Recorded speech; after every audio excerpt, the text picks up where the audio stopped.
പേരൊക്കെ കേട്ടോ? ഇല്ലല്ലേ? ഇത് അധികം ആരും കേൾക്കാത്ത ഒരു ഡെസേർട്ടാട്ടോ. ഇത് മലപ്പുറത്തും കോഴിക്കോട്ടും ഒക്കെ ഉണ്ടാക്കുന്ന ഒരു നല്ലൊരു നോമ്പുതുറ വിഭവമാട്ടോ. ഇത് പാലും പഞ്ചസാരയും ഏത്തപ്പഴവും പിന്നെ ചൗവരിയൊക്കെ ചേർത്തിട്ടുള്ള നല്ലൊരു ഡെസേർട്ടാണ്. ഇത് തേങ്ങാപ്പാൽ വെച്ചിട്ടും ഉണ്ടാക്കും. ഇത് നല്ല ഹെൽത്തി ആയിട്ടുള്ള ഒരു നല്ല ഹെവി ആയിട്ടുള്ള ഒരു ഡെസേർട്ടാണ്. അപ്പോൾ ഇത് എങ്ങനെയാണ് ഉണ്ടാക്കുന്നത് നോക്കാം. ഫ്രണ്ട്സ്, എൻ്റെ പേര് രഞ്ജിഷ മുരളി. എല്ലാവർക്കും സിമീസ് നാടൻ കിച്ചണിലേക്ക് സ്വാഗതം. ഇതിനായിട്ട് 4 ടേബിൾ സ്പൂൺ ചവ്വരി ഇത് 2 മണിക്കൂർ നേരം വെള്ളത്തിൽ കുതിർത്ത് വെച്ചത്.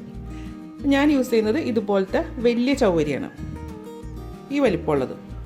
കടയിൽ നമുക്ക് 2 വലിപ്പത്തിലുള്ള ചവ്വരി മേടിക്കാൻ കിട്ടും. അതിൽ നമ്മൾ വലുതാണ് ഇതിന് യൂസ് ചെയ്യുന്നത് കേട്ടോ. ചെറുതും ഉപയോഗിക്കാം, പക്ഷെ ഇത് അതിൽ ചേർക്കുമ്പോൾ ഇങ്ങനെ മുത്ത് പോലെ കിടക്കണം. അപ്പോൾ അതിന് നല്ലത് വലിയ ചവ്വരിയാണ്. ഇതൊന്ന് കഴുകിയതിന് ശേഷം ഒന്ന് വേവിച്ചെടുക്കണം.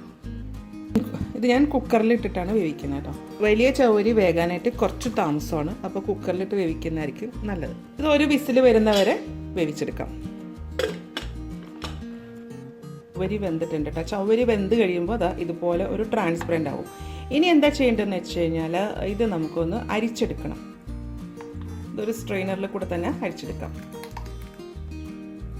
ഇതിലേക്കൊരു 1/4 കപ്പ് വെള്ളവും കൂടെ ഒഴിച്ചു കൊടുക്കുന്നുണ്ട്, തണുത്ത വെള്ളം. ഇതൊന്ന് ഡ്രെയിൻ ചെയ്തെടുക്കാം. ഈ അരിച്ച് കിട്ടിയ വെള്ളം ഉണ്ടല്ലോ, അത് കളയണ്ട കേട്ടോ. അത് നല്ലൊരു സ്റ്റാർച്ചാണ്. നല്ല കോട്ടൺ ഡ്രസ്സിൽ അതല്ല പട്ടുസാരിയൊക്കെ മുക്കുവാണെന്നുണ്ടെങ്കിൽ നല്ലൊരു ഷൈനിങ് കേട്ടോ ഇത്. പിന്നെ വേണ്ടത് ഒരു ഏത്തപ്പഴം. അപ്പോൾ ഞാൻ എടുത്തേക്കുന്ന ഒരു വലിയ ഏത്തപ്പഴം കേട്ടോ. ഇതിന് തൊലി കളഞ്ഞിട്ട് ചെറിയ കഷ്ണങ്ങളായിട്ട് മുറിക്കാം. ഇത് 4ആയിട്ട് കീറിയിട്ട് ചെറിയതായിട്ട് ഒന്ന് അരിഞ്ഞെടുത്തിട്ടുണ്ട്. അപ്പോൾ അധികം കനമൊന്നും വേണ്ട കേട്ടോ. ഈ ഒരു വലുപ്പത്തിലാണ് മുറിച്ചേക്കുന്നത്. ഇനി ഒരു പാത്രം ചൂടാക്കിയിട്ട് അതിലേക്ക് 1 ടീസ്പൂൺ നെയ്യ് ഒഴിക്കാം.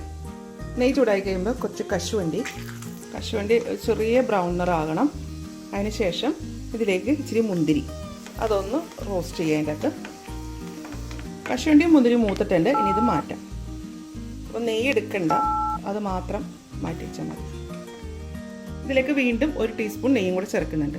ഇതിലേക്ക് അരിഞ്ഞു വെച്ചിരിക്കുന്ന പഴം ചേർക്കാം. പഴം അരിഞ്ഞതിന് ശേഷം 1 കപ്പായിരുന്നു ഉണ്ടായിരുന്നത്. നന്നായിട്ടൊന്ന് വിളയിച്ചെടുക്കാം. ഇത് ട്രഡീഷണലായിട്ട് ചെയ്യുമ്പോൾ പഴം വിളയിക്കാറില്ല കേട്ടോ. അത് നേരെ പാലിലേക്ക് ഇട്ടിട്ട് പാലിൽ കിടന്ന് തന്നെയാണ് ഇത് വേകേണ്ടത്. പക്ഷേ അങ്ങനെ ഉണ്ടാക്കുമ്പോൾ അതിനത്ര വലിയ ടേസ്റ്റ് ഉണ്ടാവാറില്ല കേട്ടോ. നമ്മൾ പഴം ഇതുപോലെ വിളയിച്ചിട്ടാണ് പാലിൽ ചേർക്കുന്നതെന്നുണ്ടെങ്കിൽ നല്ലൊരു ടേസ്റ്റാണ്. നെയ്യിൽ കിടന്നിട്ട് ഒന്ന് മൂത്തിട്ടുണ്ട്. ഇനി ഇത് സ്റ്റവ് ഓഫ് ചെയ്യാം. ഇനി ഇതിലേക്ക് വേണ്ടത് 1/2 ലിറ്റർ പാലാണ്. ഇത് ഒരു പാക്കറ്റ് പാലാണ്. ഇത് ഫുൾ ഫാറ്റിൻ്റെ പാലാണ്. അപ്പോൾ അത് മിൽമയുടെ തന്നെ ഞങ്ങൾക്ക് 525 ml പാക്കറ്റാണ് വരുന്നത്. അപ്പോൾ ഞാനത് ഫുള്ളായിട്ട് ഒഴിച്ചിട്ടുണ്ട്. ഈ കവറിലേക്ക് ഒരു 1/4 കപ്പ് വെള്ളവും കൂടെ ഒഴിച്ചിട്ട് കഴുകി ഒഴിക്കുന്നുണ്ട്. ഇപ്പോൾ പാല് തിളച്ച് തുടങ്ങിയിട്ടുണ്ട്. ഒന്ന് ഇളക്കി കൊടുക്കാം.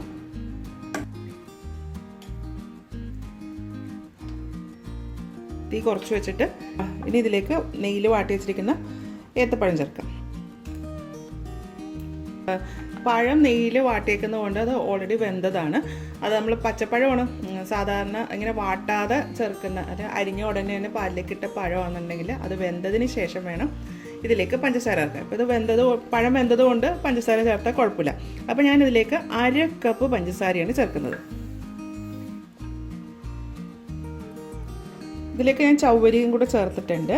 ആ ചവ്വരി അപ്പോൾ ഇനി പഴവും ചവ്വരിയൊക്കെ ചേർത്തതിന് ശേഷം ഈ പാല് നന്നായിട്ടൊന്ന് തിളച്ച് ഒന്ന് കുറുകി വരണം. ഇതൊന്ന് നന്നായിട്ട് തിളച്ച് കുറുകിയിട്ടുണ്ട്. ഇനി ഇതിലേക്ക് ഒരു 4 ഏലക്ക പൊടിച്ചതാണ് അത് ചേർക്കാം. വറുത്ത് വെച്ചിരിക്കുന്ന കശുവണ്ടി മുന്തിരി ചേർക്കാം. സ്റ്റവ് ഓഫ് ചെയ്യാം.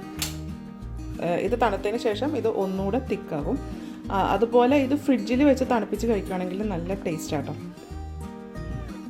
ഇപ്പോൾ ഇത് ഒന്ന് തണുത്തിട്ടുണ്ട് കേട്ടോ. നല്ല തണുത്തിട്ടില്ല, ചെറിയ ചൂടുണ്ട്. ഇത് നല്ലപോലെ തണുത്ത് കഴിയുമ്പോൾ ഇത് ഒന്നും കൂടെ ഒരു ക്രീമി ഒരു ടെക്സ്ചറായിട്ട് മാറും. ഇത് നമുക്കൊരു സെർവിങ് ബൗളിലേക്ക് മാറ്റാം. ഇത് ഒന്ന് തണുത്തതിന് ശേഷം വേണം ഇത് കഴിക്കാനായിട്ട്. അത് ഫ്രിഡ്ജിൽ വെച്ചിട്ട് കഴിക്കുകയാണെന്നുണ്ടെങ്കിൽ ഒരു നല്ല അടിപൊളി ടേസ്റ്റ് കേട്ടോ. ഇതൊരു പായസം എന്ന് തന്നെ പറയാം നമുക്കത്. പാൽവാഴക്ക കണ്ടില്ലേ, നല്ല ഈസി അല്ലേ ഉണ്ടാക്കാനായിട്ട്. നല്ല ടേസ്റ്റ് ആട്ടോ അത് കഴിക്കാനായിട്ട്. അപ്പോൾ ഇതുപോലെയാണ് എല്ലാവരും ഉണ്ടാക്കി നോക്കിയിട്ട് ഇതിൻ്റെ അഭിപ്രായം എൻ്റെ കമൻറ്റ് ബോക്സിൽ. എൻ്റെ ചാനൽ ആദ്യമായിട്ടാണ് കാണുന്നതെങ്കിൽ സബ്സ്ക്രൈബ് ചെയ്യാൻ, എനിക്ക് ഇഷ്ടമായിരുന്നുണ്ടെങ്കിൽ ലൈക്ക് ചെയ്യുക, ഷെയർ ചെയ്യുക. അപ്പോൾ ഞാൻ അടുത്തൊരു സ്മീവുമായി കാണാം. Thank you.